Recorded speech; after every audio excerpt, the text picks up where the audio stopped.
hayati Mwalimu Nyerere aliamua kutafsiri kwa vitendo dhana ya umoja wa Afrika kwa wazo lake la kumtaka marehemu Mzee Karume kuziunganisha iliyokuwa Jamhuri ya Watu wa Zanzibar na Jamhuri ya Tanganyika na kuasisi taifa jipya la Jamhuri ya Muungano wa Tanzania.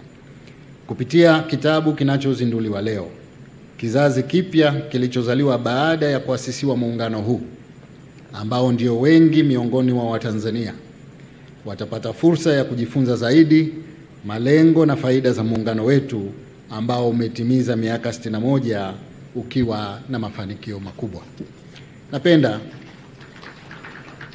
Napenda kutoa wito kwa Watanzania wenzangu kuhakikisha tunadumisha na kuilinda tunu hii ya muungano wa Tanzania, kwani ni kielelezo pekee cha muungano uliofanikiwa katika mataifa ya Afrika.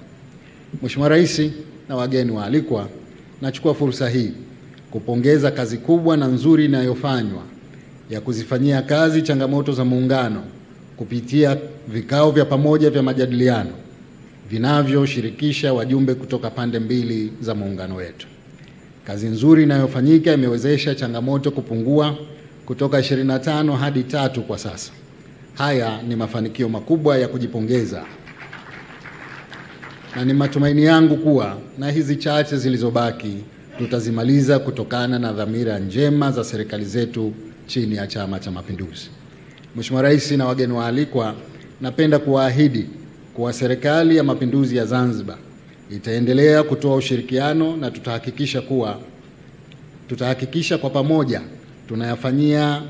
tunayafikia malengo ya waasisi wa muungano wetu kwa faida ya kizazi cha sasa na wale watakaokuja baadaye.